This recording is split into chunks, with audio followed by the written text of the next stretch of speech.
Before anything else, before time, before matter, before existence, there was something, or rather, there was someone, uncreated, unfathomable, infinite.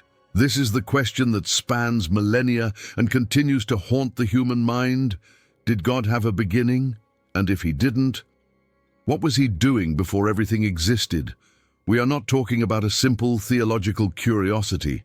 This question, if answered honestly, can shake everything you think about faith, existence, and eternity. Get ready. What you are about to hear might change your life forever. Did God have a beginning?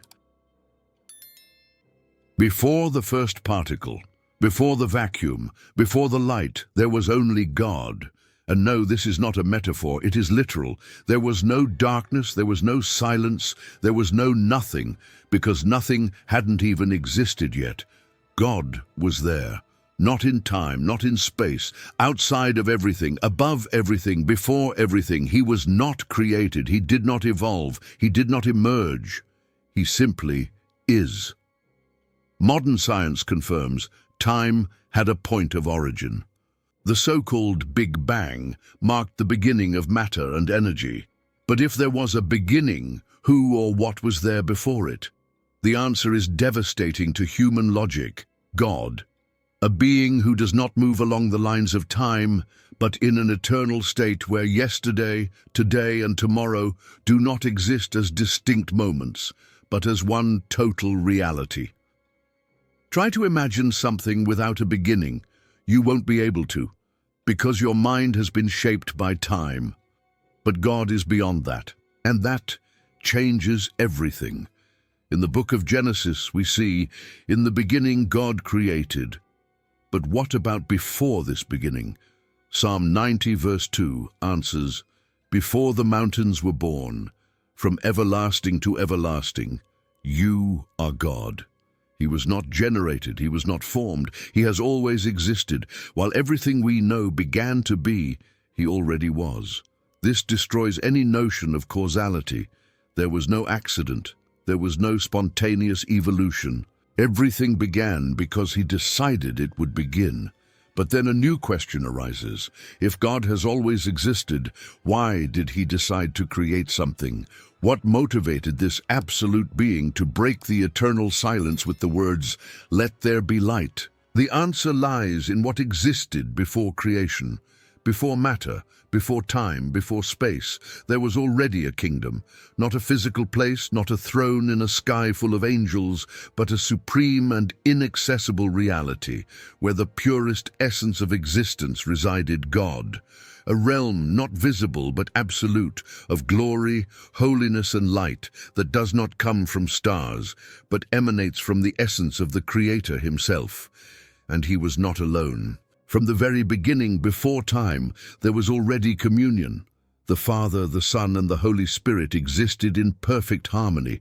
There was no absence, there was no solitary silence, there was no lack. The Trinity shared an eternal unity. The relationship between these three divine persons was complete, active, and real long before the idea of a universe emerged. When John writes, "In the beginning was the Word, and the Word was with God, and the Word was God," he's not referring to the beginning of time, but to something even deeper. What existed before the beginning? There were no angels, there was no heaven, not even the concept of above or below. None of that existed, only God. Imagine a reality where there is no distance, no time, no vibration. That was the condition before creation, not a silent void, but a total fullness. God was in an absolute state, no lack, no need. He did not create the universe out of loneliness. He did not need company, servants, or applause. He was, and always had been, complete in himself. Creation was not an emotional act. It was a sovereign decision. God created because he wanted to. If you like the content, don't forget to like and subscribe to the channel. Now, back to the video. God created because he wanted to, and this will was born from what he is. God does not just have love, He is love, a love that does not depend on exchange, return, or recognition, an absolute, perfect, active love. And this love, when it is real, does not stand still.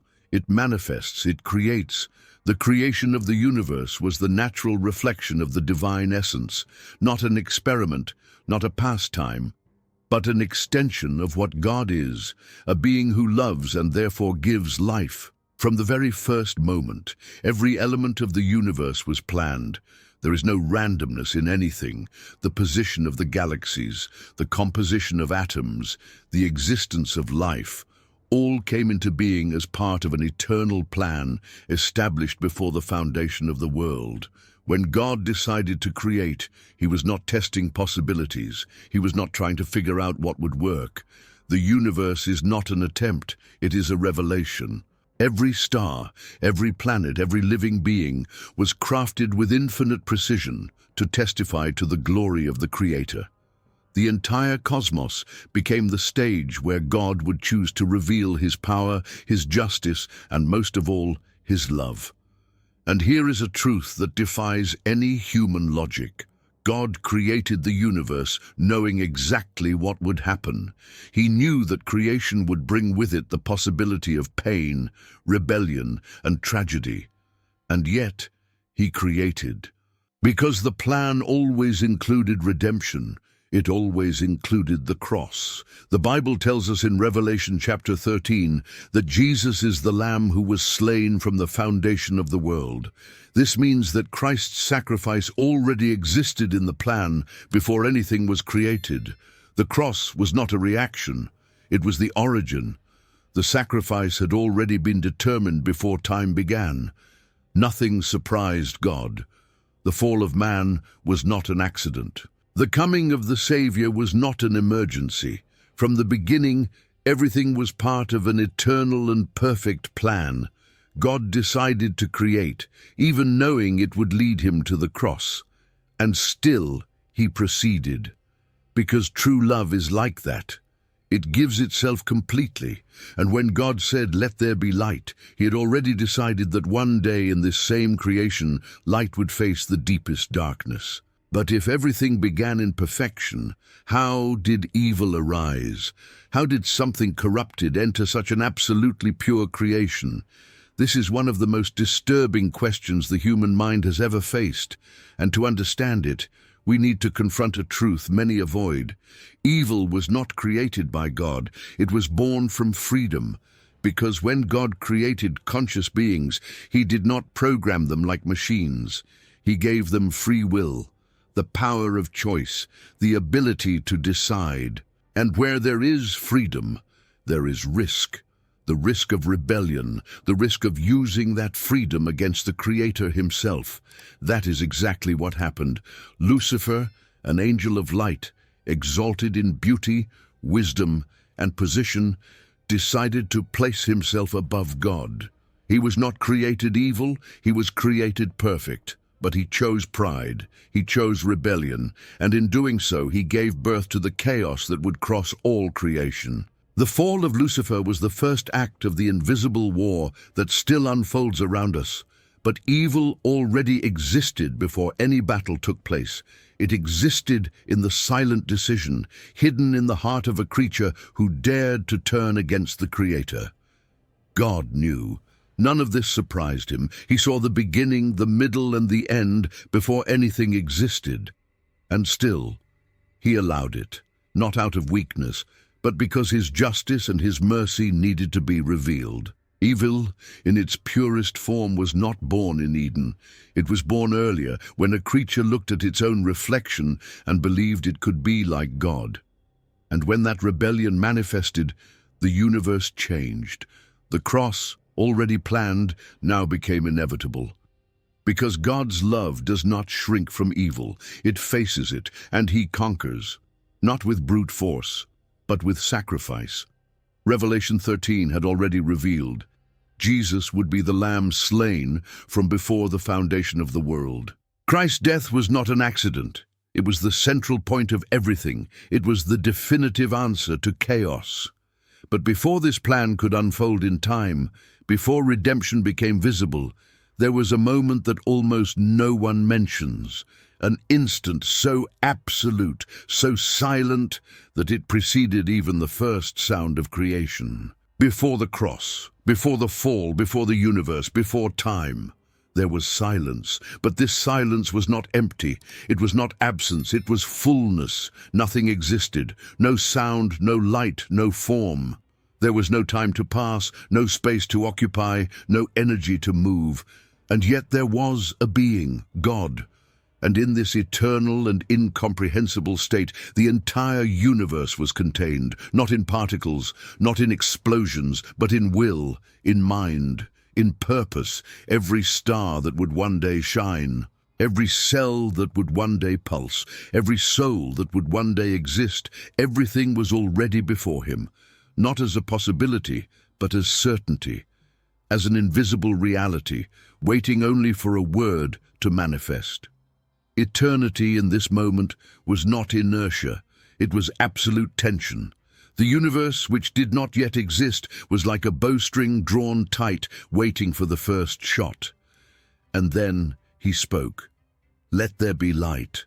These words were not just sound, they were command. They were an explosion of existence. They were the breaking of eternity into reality. It was at that moment that time began to flow. That history began to be written. Every second, from that point on, became an extension of that first divine gesture. The universe did not emerge by chance. It exploded under an order. A voice that echoed in the deepest dimensions and gave form to what was once not. But the silence of that original instant did not completely vanish. It remains, in places where God has not yet spoken, in corners of the universe still untouched, in parts of the human heart still dormant. The silence continues to be a space of waiting, and where God has not yet spoken, the world remains in suspension. Because every time he speaks, reality is born, and where he still holds silence, the world waits, eagerly, tensioned, on the brink of a new "let there be." And now a new question arises. If God created time but is not subject to it, how does he see what for us is past, present, and future? The answer is as overwhelming as it is necessary. God is not within the timeline. He does not view events as points in a sequence. He contemplates them all at once. While we are trapped in the now, moving second by second, God is outside of it. He sees both the beginning and the end at the same time. For him, nothing is new. Nothing is a surprise. Everything has already been seen. Everything has already been decreed. For us, history unfolds like a book being read, page by page. But for God, the book is laid out before him. All the words, every comma, every outcome already clearly known. He is the Alpha and the Omega, the beginning and the end.